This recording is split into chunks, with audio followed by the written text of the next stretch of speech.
Hey there, everybody, and welcome to this week's 10 Weather Chat. Oh boy, always good to do these segments, Cassie, and we're looking ahead to fall and all the particulars about that. So thank you for joining us. I think you're going to like this segment as we're going to break down everything there is to know about both meteorological fall and astronomical fall and the differences. Because we are moving from summer into the fall season, there is a difference, though, between meteorological and astronomical seasons. So to break down the difference, meteorological seasons are based on the calendar months and average temperatures. Okay. So when we talk about the coolest by the averages months of the year, that's December, January, and February.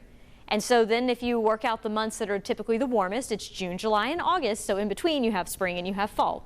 Okay, our 3-month segments each season. So here we go. So now we're into meteorological fall, but there's a difference between the two. And astronomical fall is not going to begin until later in September, and that is based on the Earth's tilt and its orbit around the sun. So with that Earth's tilt, as it moves around, different parts of the planet get the more focused sun, and so we'll be having an autumnal equinox. That's it.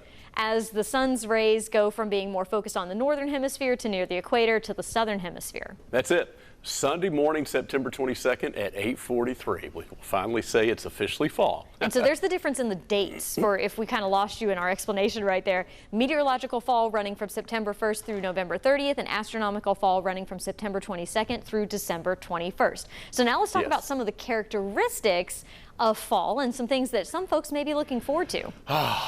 Falling temperatures. Still a little warm our urine, Cassie, but ooh, I'm getting a little chilly down here on this. I kind of wish we could like stop in the middle partway along because that's just right, isn't it? Temperatures fall, average highs, by the way, that's what we're showing you here. Average highs fall through the 80s through September, through the 70s in October, through the 60s as we go through November, and by November 30th, behind Todd there, 55 degrees is the average high as we move into the month of December. Yeah, and it makes sense because think about it, the sun angle is getting lower in the sky. Again, the Earth's noon sun angle is crossing over the equator, heading south. We're heading toward the cooler months. So you naturally will have your average highs go down accordingly. And so some of those overnight lows, obviously those get cooler too. Here we go. So here we go. Our average first 55-degree low would be September 15th. Bring it. Our average first 45-degree low is October 7th. But the latest one on record goes all the way through November, in early November. So it can fluctuate a lot. And then our first freezing temperature is November 1st. So for folks who still have some plants that are growing or plants that you would need to protect if there was a frost to freeze that you want to keep alive through the winter season, late October, early November is the time when you really start to have to pay attention. That's it. And you'll be hearing us talk much more about that last average frost date. And there's your, freeze says usually November 1st. That's and as Todd mentioned, it makes sense that the high temperatures and the low temperatures are getting cooler because the daylight hours are also getting shorter in addition to the lower sun angle. So already we're just under 13 hours of daylight. By the end of September, our sunset will be down to about 7:30 p.m., almost 12 hours of daylight. At this point, we're losing more than 2 minutes per day. Yeah. And those earlier sunsets continue through October all the way until we get into early November, and that's when we will go back into standard time the first weekend of November. Yeah. That's right. November, first Sunday, and I think it's second Sunday in March. So there's your time changes. So, wow. Yeah. Just under 13 hours and to just over 11 hours. It makes me so sad. I know. 2 hours of daylight over the next couple months here. And that means that if you like those late sunsets, you got to enjoy them while we have them. And if you like those early sunrises, also enjoy them now because by the time we get to mid-October, our sunrise is not until 7:42 a.m. I know. You know, I don't know about you folks. It's a trade-off, isn't it? I really enjoy more sunlight the longer days, and that's one of the benefits, certainly as you move from spring and summer. But I love fall. I know. Because with fall, the least amount of daylight, shorter days, you get the cooler temperatures. So it is a little bit of a trade-off. So. And after a warm season, then you get to start pulling out your flannels and your sweaters and your boots and all of the fun things that come along with that. Bonfires. PSLs. Is that right? PSLs, pumpkin spice lattes. They start earlier and earlier every year. Exactly. And also something else that starts, it seems like earlier, I'm seeing it around our area already. Some of the leaves are starting to change. Oh, yeah.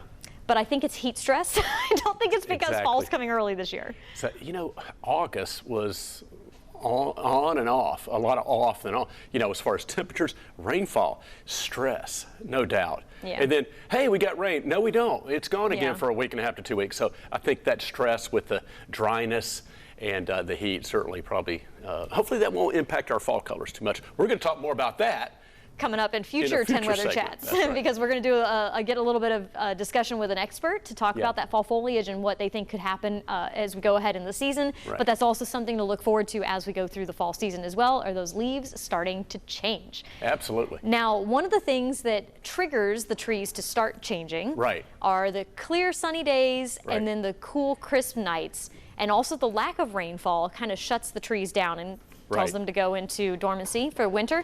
Yeah. Well, the fall season is, by the averages, our driest season of the year. Heading down into October, aren't we? Yep. Yeah. September is our second driest month by the averages. October is our driest month by the averages. Now, we know from the past that it can swing a lot, but typically we don't have a lot of rain this time of year, and with the plants starting to dry out, we do have to pay attention to fall fire season here in East Tennessee as well. Yeah. That starts on October 15th.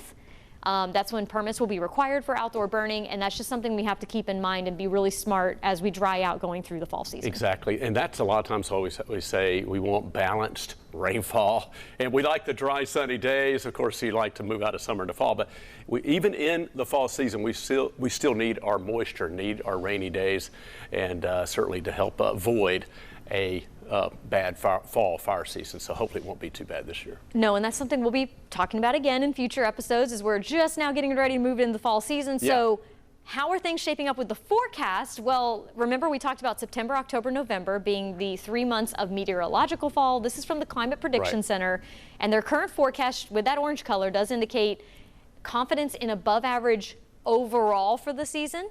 That doesn't mean that we won't have below average sections and have our little cool snaps along the way. Yeah, exactly. So, yeah, a little bit above average, perhaps for temperatures. Precipitation, you know. Equal chances. Like a neutral signal here. Yeah, basically they don't have a strong signal in one direction or the other. But also what happens as we move through September and into October is the Atlantic hurricane season tends to bring those systems a little closer to home. So we may be showing equal chances of above or below average precip for the next 3 months, but all it takes is one tropical system coming up from the Gulf and across East Tennessee, and we will receive a month's worth of rain in just a day or two. You know, that's a great point. October, driest month of the year, but sometimes fronts give us the rain. Sometimes it is tropical moisture.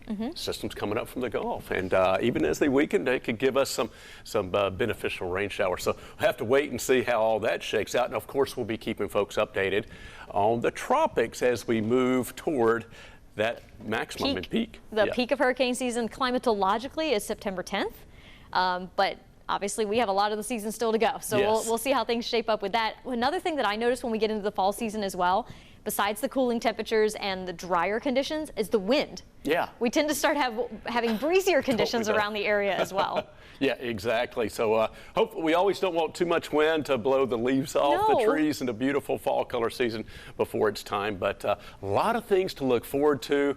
Fall is almost officially here, and certainly we'll look forward to those cooler nights and cooler days. So get excited, folks. That was our discussion about meteorological fall. We'll have more content coming up about the potential fall foliage this year and other things you can look forward to in the world of weather. Thanks so much for joining us.